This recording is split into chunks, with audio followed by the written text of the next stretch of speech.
On this note, let me also welcome two special guests who are joining us now. Ambassador Sanjay Panda, former senior diplomat. We are also hoping to be joined by Dr. Gulbin Sultana from MPIDSA in a short while from now. Ambassador Panda, good afternoon and welcome. How do you see, sir, the recalibration, if I may use that word, of India-Maldives ties and the significance of Prime Minister's two-day visit? You have used the right term. Actually, we are talking about this visit. Our ties with Maldives are fairly deep-rooted. But notwithstanding that, what has happened over the years, we have witnessed a rather roller coaster ride in our relations. I was talking of the period when 2016 to 18, when I was handling Maldives from South Block from Ministry of External Affairs. That was the time when President Abdullah Yamin was the president, and the relationship was such that managing it was quite a challenge. In fact, I consider it one of the major challenges in my diplomatic career. But having said that, both sides do realize that it is strategically very, very important.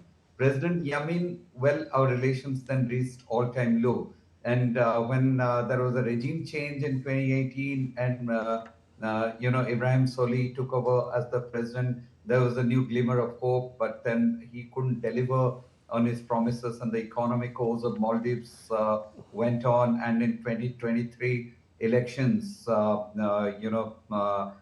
President Mohammad Muizu, he won the elections. And of course, he was Yamin's prodigy, and he had a very clear pro-China tilt. And unlike his predecessors, his first visit abroad after taking over as the president was to China. And then after that, all of you are aware of this India out policy, wanted Indian forces Right. to be out of China, out of Maldives.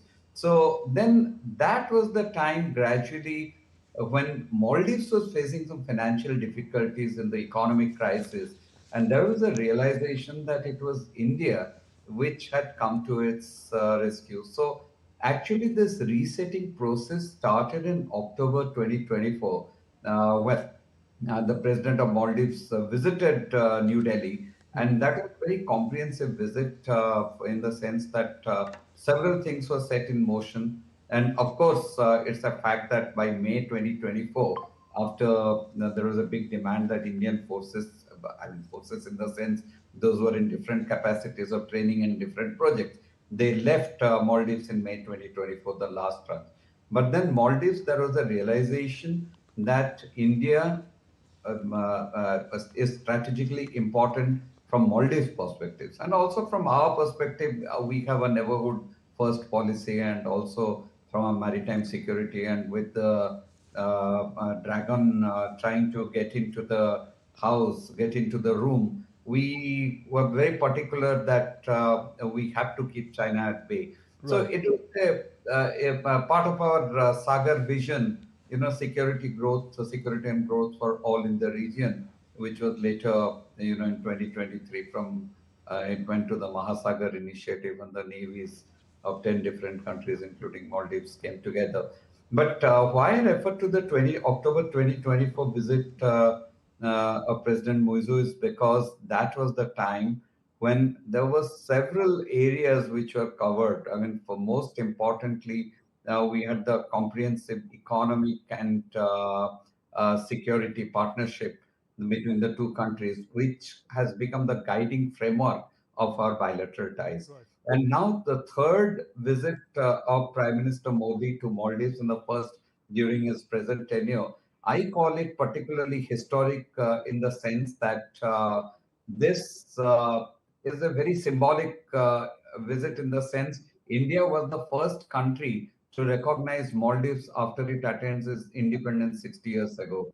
So it is befitting that Prime Minister Modi is the guest of honor as its 60th Independence Day celebrations.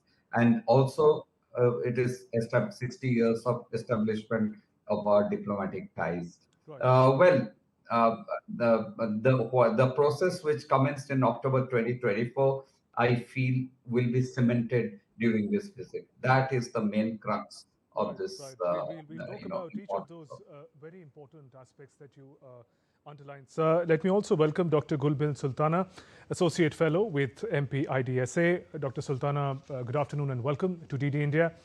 Now, before we talk about the particulars of Prime Minister's visit, if you could give us a perspective on why India and Maldives matter to one another. Um, Thank you for the question. And India and Maldives is geographically close because of their geographic proximity. I think it is the most important, other than civilization and historical linkages which we share. But I think in current situation, I would say that geographical proximity is the most important. And people to people connection because of this geographical proximity, and also because of the India's willingness to, work with its neighbors. I think that is also important. Now, from Maldives' perspective, as Ambassador Panda has given us an overview. Dr. Sultana.